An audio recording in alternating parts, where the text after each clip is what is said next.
A local car repair shop wants almost $13,000 to make all the repairs. Wow, can you imagine having that kind of sticker shock? Let's see if we can fix this car for around $1,500. With only 209,408 miles, this vehicle has a very long list of problems that are listed on 3 separate invoices. The Catalytic converter, steering and suspension, and then engine-related problems. Unfortunately, I did discover a crack in the engine block during the repairs, and we'll see if this engine can be saved later in the video. We'll take a look inside a damaged Catalytic converter. Let's check out the engine codes first. The first of 2 trouble codes is P0325, which is the engine knock sensor. The second code is P0420, which is the catalyst system efficiency is below threshold. Let's start with the engine knock sensor. The knock sensor is located under the intake manifold, and it's very difficult to access. A genuine Honda knock sensor costs around $94, and I'm estimating that a shop would charge at least $300 to make this repair. A knock sensor detects the knock or pinging caused by premature combustion. It sends a signal to the engine control unit to adjust the timing and prevent engine damage. Trying to remove the connector with 2 screwdrivers took a few minutes, but the connector is loose. A 1 1/8 inch wrench fits perfectly and the sensor is loose. Let's test the sensor to make sure that it's the problem. I've got the multimeter set to AC voltage and the old sensor is in the vise. This sensor should be showing voltage when I hit the vise with a hammer, but it's not. So the sensor is definitely bad. Let's test the new sensor before installing it. And the new sensor is sending a 5 to 6 volt pulse with each tap of the hammer. This one's good, so let's quit and install the new sensor. This repair took about an hour and we saved about $200, so let's move on to the catalytic converter. The second code is P0420, which is the catalyst system efficiency is below threshold. This can be caused by several things. The engine is running and it's been warmed up. The catalytic converter has 2 oxygen sensors. The upstream sensor is behaving as expected with a relatively steady voltage. And the downstream oxygen sensor should be relatively stable, but it's all over the place, ranging from 0.05 volts to almost 1 volt. So it's definitely behaving like the catalytic converter is faulty, but let's make sure.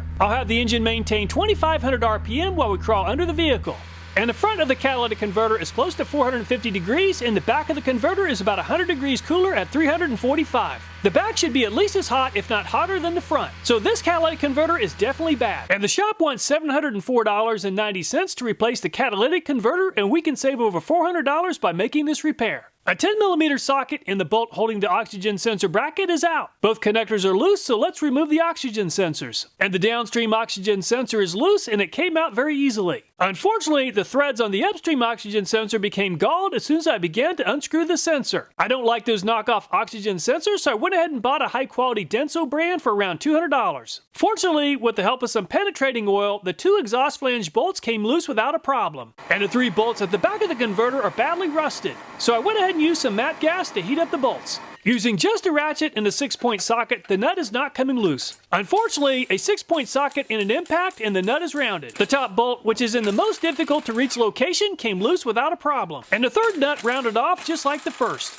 An angle grinder is a great choice, but I'll use an oscillating tool with a carbide blade to remove the final 2 bolts. The oscillating tool is just a little bit easier to manage compared to an angle grinder, and it'll help me avoid causing collateral damage to the exhaust pipe. I used up 3 blades, but I was able to cut through both bolts in about 5 minutes. And the old catalytic converter is out. I've never purchased parts from 1A Auto before. However, this catalytic converter that I bought from them seems to have decent reviews. It came with 2 new bolts and springs for the manifold side, but it did not include the 3 bolts for the outlet side. And the exhaust flange bolts fit properly and tightened up nicely. Let's go ahead and install the oxygen sensors. I'll use copper NICs on the threads to hopefully prevent damage to the sensors if they ever need to be removed in the future. And the bracket for the connectors is back in place. There's a round exhaust gasket that will be almost impossible to hold in position. I'll use some hot glue to temporarily hold the exhaust gasket in place while we tighten the bolts. Fortunately, I have 3 bolts on hand that'll work well for fastening the catalytic converter to the exhaust. And we're all finished with the catalytic converter, and we just saved over $400 in less than 2 hours. The shop is recommending an engine rebuild since it's leaking oil and has over 200,000 miles. So let's take a look at the spark plugs to see if there's excessive carbon buildup. No spark plug wires on this vehicle. The ignition coil fastens directly to the spark plug. I removed the connector and the ignition coil is off. And this spark plug is actually looking pretty good, and it doesn't appear to have any sort of major oil burning issue. This is what a spark plug looks like when an engine has a big oil burning issue. Let's remove the other 3 spark plugs and take a close look. If one of the spark plugs looks very clean, it might indicate a leaking head gasket, but all 4 spark plugs look pretty much the same. I tested the compression on all 4 cylinders, and they're all pretty close to around 135 PSI, which is a little bit low, but it's still good enough. We're going to try to save this vehicle, but we're definitely not going to spend $6,000 on a rebuild. So let's focus on fixing the leaks later in the video. I'll apply some dielectric grease to the insulator on the spark plugs. I'm estimating a repair shop cost of around $150 to replace the spark plugs. We can save almost $100 by doing this job ourselves. Let's replace the spark plugs with brand new NGK iridiums. They are pretty expensive, but it's a very good spark plug from my experience. I'll torque all the spark plugs to right at 13 foot-pounds. And it only took about 30 minutes to change the spark plugs, and we just saved ourselves $99. Not bad. This vehicle is in bad need of some very significant front-end work. So let's remove the front wheel and dive in. The splash shield is definitely going to be in the way. There are about a dozen or so retaining clips and a couple of bolts that need to be removed in order to take the splash shield off. I'll remove the driver's side front wheel and the final two clips. So the repair shop is going to charge almost $1,044 for struts, $301 for sway bar links, and just over $978 for lower control arms. I'm estimating a cost of $400 to replace the lower ball joints. For just the work on the front end of the vehicle, we can save over $2,400 by doing the work instead of paying the shop. Since we need to remove the brake caliper and rotor, I'll go ahead and remove the axle nut. Fortunately, the axle shaft is not seized to the axle hub assembly. There's a 10mm headed bolt that needs to be removed so we can unplug the ABS connector. I'll also remove a 10mm headed bolt that fastens the ABS wire to the strut. There's a 12mm headed bolt connecting the brake line to the caliper. Let's remove the two 17mm caliper bracket bolts so that we can get the caliper out of the way. And the caliper has been removed, and fortunately, the brake rotor and brake pads are still in very good condition. I've used a wire to hold the brake caliper to the body of the car so that we don't cause damage to the rubber brake line. I'll go ahead and remove the two mounting screws. A couple of good whacks with a hammer and the screws are loose. A manual impact driver is also a great tool for this as well. The rotor is rusted and stuck on the axle hub assembly. I'll use a little penetrating oil for good measure. I went ahead and threaded a couple of bolts into the brake rotor, which will hopefully help. Fortunately, the rust did not win this time and the brake rotor is off. And the lower ball joint has a pretty interesting looking cotter pin. I'll go ahead and remove the lower ball joint nut, and then I'll remove the two nuts on the bolts that fasten the strut to the knuckle. I'll leave the two bolts in place for now since it'll help having the steering knuckle supported for now. In order to remove the strut, we'll need to disconnect the tie rod. A few gentle blows from the hammer and the tie rod is almost free. Penetrating oil really seems to help, especially when something begins moving. Let's go ahead and remove the two bolts that fasten the strut to the knuckle. The knuckle is almost free, but the ball joint needs to be released from the control arm. I'll use a ball joint separator. The lower ball joint rubber boot is already badly damaged and the ball joint is pretty loose. Using a sledgehammer to strike the ball joint separator really helps get the job done. And the steering knuckle is finally loose. And the sway bar link is just spinning in position. So I'll use some locking needle nose pliers to prevent the shaft from turning. I'll disconnect one end of the sway bar link since we're installing new sway bar links and lower control arms anyway. These two 19mm headed bolts are on there pretty tight. And the lower control arm is off. The lower control arm hockey puck bushing is badly cracked and definitely needs to be replaced. I'll go ahead and install the new sway bar link onto the control arm. The bottom part of the strut is loose. So let's remove the top three bolts and take out the old strut assembly. Over $1,000 to replace the struts.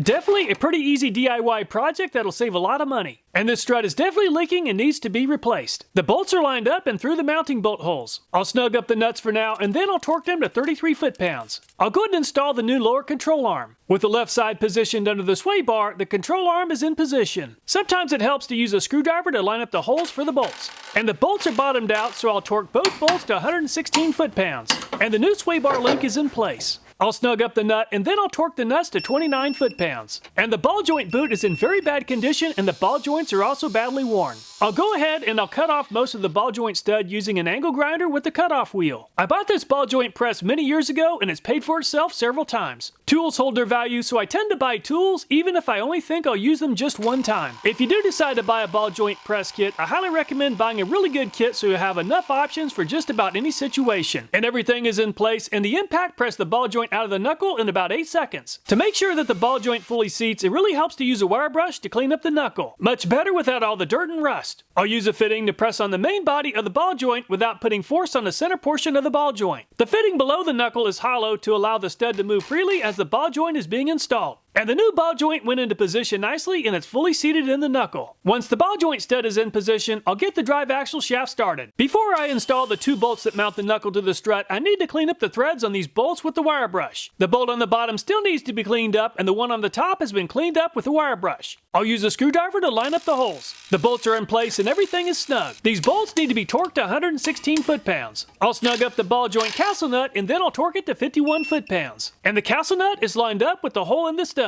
So I'll go ahead and install the cotter pin. I'll fasten the tie rod to the steering arm knuckle and then torque it to 32 foot-pounds. And the cotter pin is in place. I'll reinstall the brake rotor and the two screws. We're finished with the brake rotor, so let's install the brake caliper. I've already cleaned up the threads on both bolts, which makes them easy to thread in by hand. The two bolts that mount the caliper to the knuckle are snug. I need to torque both bolts to 80 foot-pounds. I'll reinstall the brake line bracket to the strut assembly. I've reattached the anti-lock brake sensor wiring harness and I'll fasten the bracket. I'll also fasten the ABS bracket to the strut assembly. I'll snug up the axle for now and I'll torque it to 181 foot-pounds once the vehicle is back on the ground. I repeated this process on the other side of the vehicle and we just saved over $2,400 by doing this job. The shop will charge $165 for replacing the power steering fluid, $165 for a new drive belt, and $327 for the motor mount. So after we pay for the parts, we can save over $500 by doing these jobs ourselves. The first step is to remove the power steering reservoir. It just lifts up and there are two hose clamps that need to be removed. I'll go ahead and dump the power steering fluid. With the power steering fluid out of the way, this is the motor mount that needs to be replaced. I've already placed a floor jack under the oil pan to support the engine's weight. So let's begin disassembling the motor mount. There's a 17mm headed bolt and a nut that needs to be removed right next to the engine. As I loosened the second bolt, the front of the vehicle lifted as the weight of the motor became supported by the jack stand. And a third nut is off, but I still need to disconnect the ground wire, which is held in place by a 10mm headed bolt. With this bracket out of the way, there are 3 more bolts that need to be removed in order to remove the engine mount. The bolts have a 14mm head. With the bolts out of the way, the engine mount is ready to be removed. Without having to support the weight of the engine, the motor mount looks fine, but it is worn out. So let's go ahead and reinstall the new motor mount. It's hard to believe that we can save almost $300 by changing out this motor mount. It can be changed out in less than an hour. And the 3 motor mount bolts are in place, so let's reinstall the bracket. Since the body of the vehicle did lift up some, I had to lift the engine with the floor jack to help line up the bolts for the bracket. And the bolts are started, and I'll go ahead and tighten all 3 bolts. I still need to reattach the ground wire with the 10mm headed bolt. And we're all finished with the motor mount. While the power steering pump reservoir is off, let's go ahead and change out our drive belt.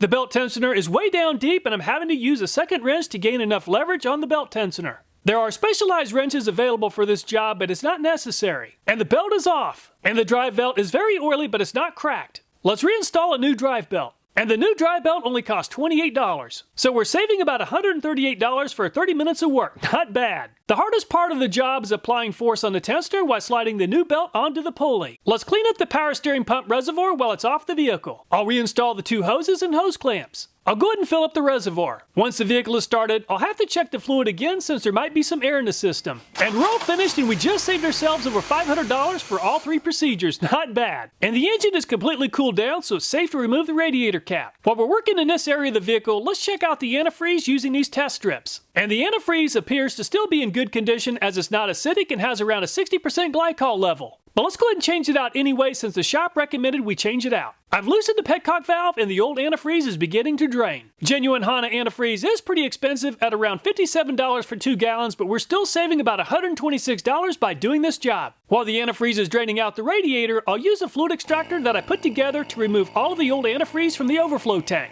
If you'd like to build one for yourself, I show how to build this setup in a video that I published on the most reliable 200,000 mile car. I'll go ahead and tighten the petcock, and I need to add about 1 to 2 gallons of antifreeze. Now that the radiator is full, I'll squeeze the upper radiator hose to help remove any trapped air from the system. I'll go ahead and add some antifreeze to the overflow tank. I'll have to check the antifreeze level once again once we start the engine and it's warmed up. Let's test the condition of the battery using this electronic tester. And the battery is rated for 615 cranking amps and it performed better than its rating at 698. SO8 stands for state of health and the battery is in great condition at 95%. SOC stands for state of charge and this battery is at 80% charge at 12.44 volts.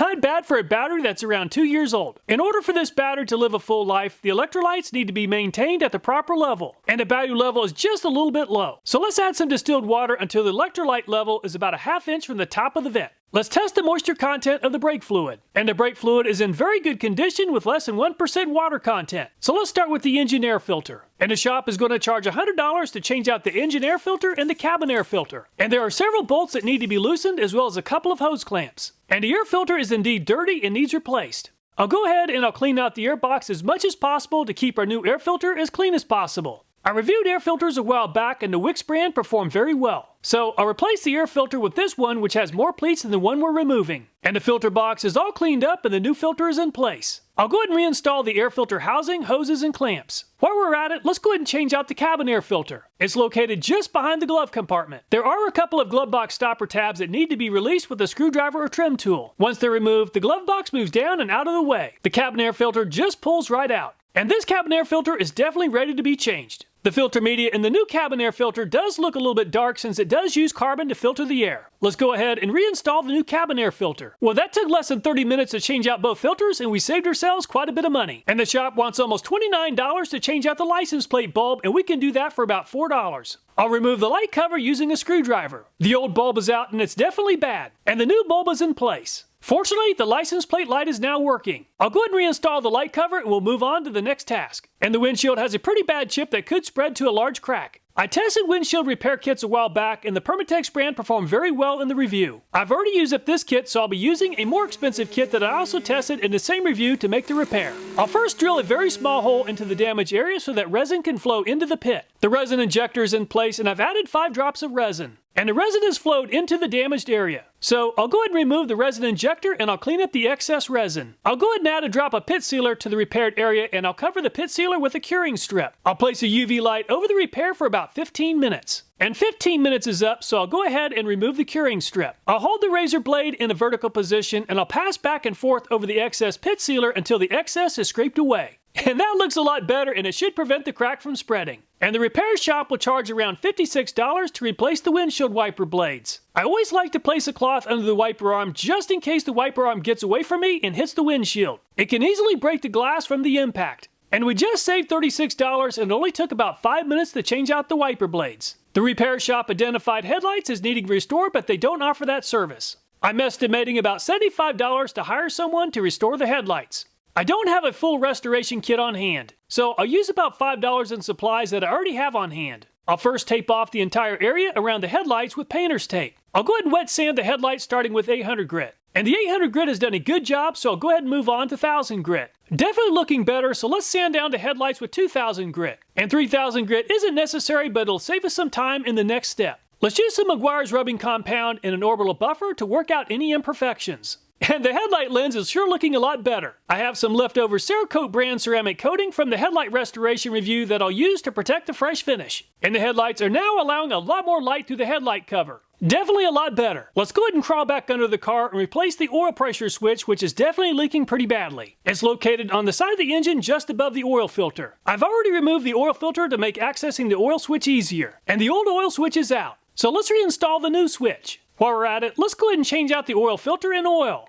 And I'm just about finished with all the repairs, and unfortunately, the oil leak became worse after the repair. The oil switch screws into the aluminum block and it appears to be cracked. While it was leaking before, I've made things a lot worse. I made a cutaway with a piece of wood to explain the problem. The port for the oil sending unit is about 2.5 inches deep and there appears to be a 1-inch crack in the block. Unless I can fix this, the engine is ruined and will need a new block. I look inside the port on the engine and I can't see a crack, but there's definitely one there. Fortunately, the hole does narrow quite a bit at the very end. I first cleaned out the hole using a gun cleaning kit. I used a 3D printer to make a plug out of ABS plastic that'll offer a snug fit. I then found a bolt that offers just about a perfect fit. I have some machine work to do hillbilly style. I've shortened the bolt so that the length is a perfect fit for the hole. I'll go ahead and notch the bolt in 8 spots using an angle grinder with the cutoff wheel. I'll use rubber O-rings at each notch. If oil leaks past the first O-ring, we've got 7 more O-rings waiting to help out. I'll go ahead and apply some ATV gasket maker to the entire assembly just to make sure that we get a good seal. I'll reinstall the oil pressure switch to hold the dowel pin in position.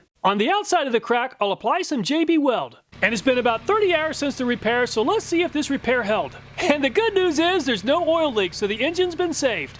And the repair shop will charge $36 to rotate the tires. Since we already have 2 wheels off the ground, let's go ahead and rotate the tires and save $36. And the repair shop wants $1,354 to replace the power steering rack. In my opinion, the rack is in great shape and doesn't need to be replaced. Since I don't have the proper alignment equipment, I probably won't be as accurate as a shop, but I can get pretty close. I need the front wheels to be resting on the ground, but they need to be able to turn easily as I make adjustments. I'll stack one piece of cardboard on top of the other and then place them directly under both front wheels. And the shop wants $107 for an alignment. I need to first loosen both tie rods. I'll use 2 cement blocks and some string on each side. The steering wheel is centered and the wheels are pointing as straight forward as possible. And the string is precisely 2 inches outward from the center of the wheel for all 4 wheels. I'll be measuring the distance from the forward and rear section of the tire. At the rear side of the tire, it's about 1.5 inches. And the front tire is only 3/4 of an inch, which is way out of adjustment. The driver's side of the vehicle is also way out of adjustment. When we're finished, the front wheels need to be pointed towards each other by around 1/16 of an inch.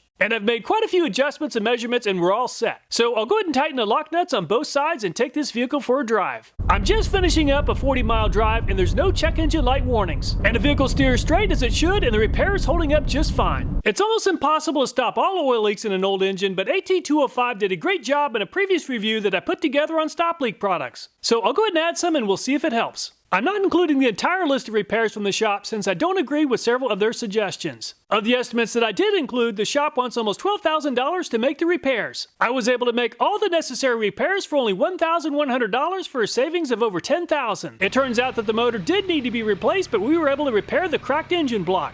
However, if we don't include the cost of a new motor, we still saved over $5,000 making the repairs. My intent is definitely not to criticize the shop. After all, running a business is expensive and inflation impacts mechanic shops too. On the other hand, my goal is to encourage people to make their own repairs when possible.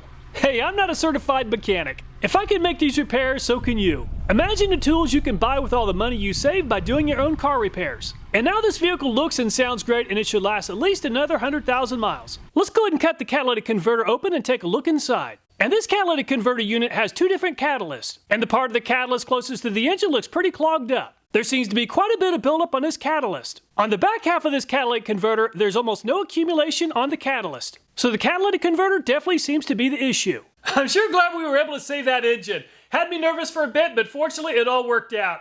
All the videos in this channel, including this one, are viewer suggested. So if you have a video idea, I hope you'll take time to leave a comment. Thanks so much for watching. Please take care and I look forward to next time.